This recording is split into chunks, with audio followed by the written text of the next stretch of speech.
Bonjour à tous, nous nous retrouvons pour une nouvelle vidéo dont le titre est l'ingénierie sociale. J'aimerais vous montrer à quel point l'ingénierie sociale est capable de formater les individus, de formater une culture, de formater une nation. Juste avant, on va définir ce qu'est l'ingénierie sociale. Donc, c'est techniques psychologiques utilisées pour manipuler un individu et orienter son comportement sans qu'il ne s'en rende compte. Et pour pouvoir y parvenir, on voit aujourd'hui qu'il y a plusieurs instruments, comme la télévision, la musique, le cinéma, la publicité. Je devrais même dire l'école. Voilà. Ces différents instruments participent à l'ingénierie sociale, c'est-à-dire qu'ils viennent conditionner le système de pensée des individus pour les amener à réfléchir d'une certaine manière et pour influencer leur manière de voir le monde, en fait. Voilà. Et donc, ce qui est intéressant, c'est de voir comment, depuis ces 20-30 dernières années, la télévision a vraiment changé la culture des nations. D'ailleurs, ce qui est intéressant, c'est que lorsqu'on va chez quelqu'un, la télévision, généralement, trône fièrement au milieu du salon. Le canapé, la table, tout est dirigé vers la télévision parce qu'on s'assoit devant pour recevoir une information. Beaucoup de familles mangent devant la télévision et donc la télévision fait partie de la famille et la télévision vient influencer les comportements, influencer les mœurs, vient influencer la façon de voir le monde, en fait.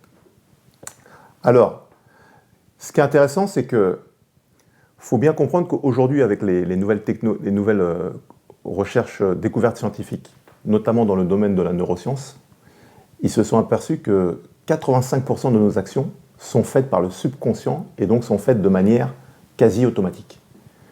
C'est la raison pour laquelle, par exemple, on peut voir que quelqu'un qui va passer son permis de conduire, au début, donc, cette personne va devoir apprendre à passer les vitesses, à vérifier les différents rétroviseurs, et une fois que cette personne a son permis et qu'elle va commencer maintenant à avoir l'habitude, la même personne, 2-3 ans plus tard, va être capable de conduire avec un coude extérieur, en écoutant de la musique et en étant au téléphone. Comment cela est possible? Elle conduit, je dirais, de manière automatique. Voilà. Tout ce qu'elle a intégré est dans son subconscient, et donc elle est capable de faire plein d'autres choses avec sa conscience, parce que son subconscient la contrôle en quelque sorte. Et donc au niveau de la neuroscience, ils ont vu qu'on pouvait envoyer des messages directement au subconscient sans que l'individu s'en rende compte. Et c'est comme ça que dans certaines publicités, il y a ce qu'on appelle le neuromarketing, c'est-à-dire qu'il va y avoir des images ou il va y avoir des symboles qui vont parler directement au subconscient et amener du coup le consommateur à agir d'une certaine manière sans que lui-même s'en rende compte. Alors, c'est intéressant de comprendre ça parce qu'en fait, on s'aperçoit que notre cerveau reçoit tout un tas d'informations. Au niveau de notre conscience, on n'a conscience que d'une partie, alors que notre cerveau, lui, reçoit l'intégralité des informations et que ça vient agir en lui. D'où la présence de certains symboles dans les clips. Voilà, on en parlera peut-être dans une autre vidéo, mais les symboles viennent agir sur le subconscient. Alors, j'aimerais commencer par une petite citation de Jacques Attali, voilà, qui a dit lors de la 72e édition du Festival de Cannes en 2019, « L'art est une façon de toucher, de changer le comportement beaucoup plus direct et puissant que beaucoup d'autres. Et dans les arts, l'un des plus importants, les plus puissants pour toucher en particulier la jeunesse, c'est le cinéma. » Et donc, dans cette vidéo qui s'intitule « L'ingénierie sociale », je vais parler donc brièvement de l'influence de la télévision, du cinéma, et de l'influence de la musique pour montrer à quel point ces deux outils sont capables de changer les comportements et d'influencer carrément la culture d'une nation, en fait. Donc, on voit par exemple que, au niveau des dessins animés, les dessins animés viennent transmettre, communiquer des valeurs aux enfants. Voilà. On voit également qu'au travers donc, des films, les acteurs ou les actrices auront tendance à influencer donc, les téléspectateurs, notamment les plus jeunes, au travers de ce qu'on appelle le mimétisme. Donc voilà, donc quelqu'un qui est fan de tel acteur aura tendance à s'habiller comme lui ou à faire la même coupe de cheveux que lui. C'est ce qu'on appelle le mimétisme, c'est ce qu'on appelle l'influence par l'image. Ensuite, On sait par exemple qu'il y a des séries qui viennent pour changer les codes. Voilà. Je prends un exemple, il y a eu pas mal de séries scientifiques qui ont mis en avant le fait que plus tard on sera dans un monde voilà, moderne et qu'on aura une puce sous la peau et qu'avec la puce sous la peau, on pourra rentrer chez soi sans avoir de clé, on pourra démarrer la voiture et tout, etc. Et donc il y a des séries qui parlent des implants sous la peau depuis peut-être 10, 15, 20 ans. Et donc aujourd'hui, on voit que ça commence à se mettre en place dans la société, notamment en Suède et dans différents pays. Et donc on se rend compte en fait que le cinéma est venu préparer les esprits de telle sorte que lorsque maintenant ça vient sur le marché, une partie des gens trouvent ça normal parce que leur esprit a été conditionné auparavant. On voit aussi que la télévision, ces dernières années, a beaucoup participé à la banalisation du satanisme, notamment avec des séries sur Netflix, comme Lucifer, voilà, The Witcher, qui en français veut dire le sorceleur ou le sorcier, et The Witch, qui veut dire la sorcière, Curse, la rebelle, qui veut dire la maudite, ou les nouvelles aventures de Sabrina. Et donc ce sont des séries voilà, qui font l'éloge de la sorcellerie, du satanisme, et donc ces séries sont venues influencer les téléspectateurs, de sorte que ce qui avant faisait peur ou était considéré comme dangereux, aujourd'hui est considéré comme cool par un certain nombre de téléspectateurs. J'aimerais également montrer que beaucoup des personnes qui écrivent les scripts, beaucoup d'entre elles tirent leur connaissance de l'occulte du fait qu'elles pratiquent elles-mêmes l'occulte. Voilà. Si je prends par exemple l'exemple de Joanne Rowling, l'auteur de la saga Harry Potter. Donc il y a un article dans un journal anglais qui a montré qu'en fait sur son poignet droit, elle avait un tatouage avec 2 mots. Voilà. Quels étaient ces 2 mots? C'était solver et coagula, qui signifie en français dissoudre et coaguler. Alors, c'est intéressant parce que c'est des mots voilà, simples comme ça qui peut-être ne vont pas attirer notre attention. Mais lorsqu'on fait maintenant des recherches, on s'aperçoit que Baphomet, le prince des démons, a 2 tatouages, l'un sur son bras droit et l'un sur son bras gauche. Et sur son bras droit, c'est écrit Solvé, et sur son bras gauche, c'est écrit Coagula. Et ainsi, on comprend que son inspiration est venue directement de Baphomet, celui qu'on appelle le prince des démons. Voilà. C'est une information intéressante. Et un article également dans le média Les EcoStart, qui date du 21 septembre 2020, nous montre à quel point maintenant la sorcellerie est devenue quelque chose de cool et que ça attire de plus en plus de jeunes. L'article dit la chose suivante: sur un plan esthétique et moins politique, les sorcières deviennent carrément tendance. Elles se glamourisent et s'imposent sur les réseaux sociaux. Le hashtag Witch a 12,2 millions d'occurrences sur Instagram et Witchy 384 millions de vues sur TikTok. On assiste à l'émergence d'un nouveau public ayant une forte appétence pour tout ce qui touche à la figure de la sorcière et qui ne se confond pas tout à fait avec le public traditionnel de l'ésotérisme. Selon les experts, celui-ci est plus jeune, entre 25 et 35 ans, et souvent un public féminin. Donc en fait, on s'aperçoit que ce qui auparavant était considéré comme quelque chose de bizarre, de dangereux, grâce aux séries télévisées, voilà, est aujourd'hui considéré comme normal. Et d'ailleurs, la série Lucifer a permis de démystifier Lucifer, parce que dans la Bible, Lucifer est considéré comme l'ange déchu, l'ange qui a été éjecté du ciel. Et donc dans la série Lucifer, on voit un jeune homme beau, brun, sympathique et cool. Et donc ce personnage vient démystifier le personnage de Lucifer, de sorte que les jeunes n'ont pas peur de Lucifer. Et cela a tendance, du coup, à les attirer vers toutes les pratiques ésotériques. Alors, on voit également dans plusieurs clips, j'en ai parlé dans des vidéos précédentes, je vais juste prendre 3 exemples. Dans le clip de Billie Eilish, voilà, peut-être vous connaissez ce clip, sinon vous pouvez le voir sur YouTube, dont le titre est « All good girls go to hell », donc toutes les filles bien vont en enfer. Et donc au début du clip, on voit un ange qui descend, voilà, c'est elle qui est en ange, et c'est l'ange déchu. On le voit aussi dans Lil Nas, le rappeur Lil Nas qui a fait un clip qui s'appelle Montero. Pareil, on voit un ange qui descend. Et donc aussi avec le rappeur Lil Uzi Vert, dans un clip qui s'appelle Demon Eye, À un moment dans le clip, on voit une jeune fille qui lui fait une croix à l'envers, voilà, qui est symbole du satanisme. Et donc on s'aperçoit que le satanisme, qui auparavant était discret, était réservé peut-être à un certain type de musique, le hard rock, le métal et tout, etc. Aujourd'hui, maintenant, c'est popularisé non seulement dans les séries, voilà, pour influencer les téléspectateurs, notamment les plus jeunes. Donc on l'a bien vu, la tranche, je dirais même 15, 30, 35, quoi. Et donc, on voit aussi maintenant une émergence de plus en plus visible, hein, claire, hein, explicite, du satanisme dans les clips vidéo, dans le but en fait de démystifier le satanisme et ainsi d'attirer les gens vers les pratiques ésotériques. Alors, pourquoi la musique fait-elle autant l'éloge de Lucifer?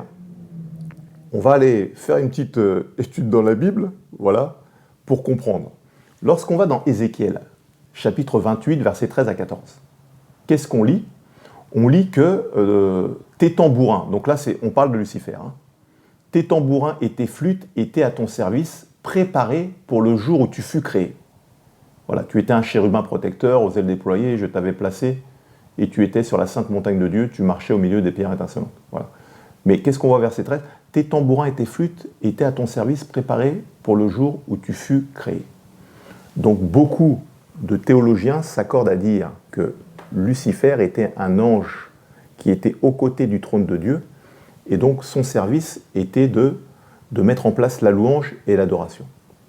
Lorsqu'il a été éjecté du ciel, il a conservé ses dons, parce que la Bible dit que Dieu ne se repent pas de ses dons. C'est la raison pour laquelle aujourd'hui il continue d'exercer ses dons, notamment au travers de la musique, car il est écrit dans Romains chapitre 11, verset 29, « Les dons gratuits et l'appel de Dieu sont irrévocables. » Donc vous pouvez avoir quelqu'un à qui Dieu a donné des dons, il s'éloigne de Dieu, il continue de manifester ses dons, et donc comme ces dons étaient au service de Dieu et que maintenant il les manifeste pour lui, donc au lieu d'attirer les gens vers Dieu, cette personne attire les gens vers lui. Donc on peut le voir au travers de nombreux stars, voilà, etc. Alors, ce qu'il faut savoir, c'est que la musique a une portée dans le monde spirituel. Je vais lire un passage dans 1 Samuel chapitre 16, versets 14 à 23, pour qu'on puisse voir à quel point la musique contient une puissance, quoi. Alors, le passage dit « L'esprit de l'Éternel se retira de Saül qui fut agité par un mauvais esprit venant de l'Éternel. » Alors, juste pour remettre rapidement le contexte, Dieu a choisi Saül pour gouverner le peuple d'Israël. À 2 reprises, il a désobéi. Dieu envoie le prophète Samuel pour dire à Saül « Je te destitue comme roi ». Et Dieu envoie un esprit mauvais pour le troubler. Voilà. Les serviteurs de Saül lui dirent « Voici, un mauvais esprit de Dieu t'agite, que notre Seigneur parle. Tes serviteurs sont devant toi. Ils chercheront un homme qui sache jouer de la harpe, et quand le mauvais esprit de Dieu jouera sur toi, il jouera de sa main et tu seras soulagé. » Saül répondit à ses serviteurs « Trouvez-moi donc un homme qui joue bien, et amenez-le-moi. » L'un des serviteurs prit la parole et dit « Voici, j'ai vu un fils d'Isaï, Bethlémite, qui sait jouer. C'est aussi un homme fort et vaillant, un guerrier parlant bien et d'une belle figure. Et l'Éternel est avec lui. » Saül envoyait des messagers à Isaïe pour lui dire « Envoie-moi David, ton fils d'un. » Et lorsque l'Esprit de Dieu était sur Saül, David prenait la harpe et jouait de sa main. Saül respirait alors plus à l'aise et se trouvait soulagé, et le mauvais esprit se retirait de lui. Donc qu'est-ce qu'on s'aperçoit? On s'aperçoit que Saül est perturbé par un esprit. Le fait que David joue de la musique sous l'inspiration du Saint-Esprit, le mauvais esprit part. Donc en fait, on comprend que la musique génère une atmosphère. Lorsque c'est une musique qui est jouée sous l'inspiration du Saint-Esprit, l'atmosphère est remplie de la présence de Dieu. En revanche, lorsque c'est une musique qui fait l'éloge de la violence, qui fait l'éloge du satanisme, qui fait l'éloge de la perversion ou autre, cette musique aussi est remplie, l'atmosphère est remplie par les esprits impurs qui sont liés à la musique qui est faite en fait. Donc, aucune atmosphère est neutre. La musique qui est jouée dans un lieu vient nécessairement créer une atmosphère. Et donc, ce qui est intéressant, c'est qu'on voit que dans la musique, il y a de plus en plus de satanisme et cette atmosphère vient nécessairement influencer les gens qui écoutent ce type de musique de manière négative en fait et les attire vers l'ésotérisme. C'est ce qu'on appelle l'ingénierie sociale. Voilà. J'ai choisi vraiment deux Voilà, deux groupes en particulier, la télévision et la musique, pour pouvoir expliquer ce qu'est l'ingénierie sociale. On pourrait choisir d'autres thèmes. Mais c'est pour vous expliquer comment ces instruments ont la capacité d'influencer les individus, bien sûr, à leur insu, et de les amener en fait à adopter un certain comportement sans qu'eux-mêmes sachent qu'ils ont été conditionnés par les séries qu'ils ont pu voir lorsqu'ils étaient enfants, par la musique qu'ils ont pu écouter, par la publicité ou autre. Et donc, beaucoup pensent avoir un regard éclairé sur la vision du monde, sur la culture ou sur la société, sans se rendre compte qu'en fait, ils ont été influencés et conditionnés. Voilà. D'où l'importance d'avoir toujours du recul, de prendre de la hauteur et de se dire qu'est-ce qui m'influence? Qu'est-ce que je regarde? Qu'est-ce que j'écoute? La Bible dit en effet que la foi vient de ce que l'on entend et ce que l'on entend vient de la parole de Dieu. De même, lorsque j'entends souvent le même message, ce message vient formater ma pensée. Lorsque j'entends souvent la même musique, cette musique vient formater ma pensée. Si c'est un message ou une musique qui est positive, ça vient me faire du bien. Si en revanche, c'est un message qui vient pour susciter la peur vient maintenant s'installer en moi. Ou si c'est une musique qui a un fond occulte, automatiquement, ça aura une influence sur moi. Donc voilà. Donc je vais juste conclure maintenant avec un passage dans Éphésiens chapitre 2, verset 2, qui dit la chose suivante. Lorsque vous vous laissiez emporter par le courant de ce monde, autrefois, toute votre manière de vivre et votre comportement étaient modelés par les habitudes de ce monde.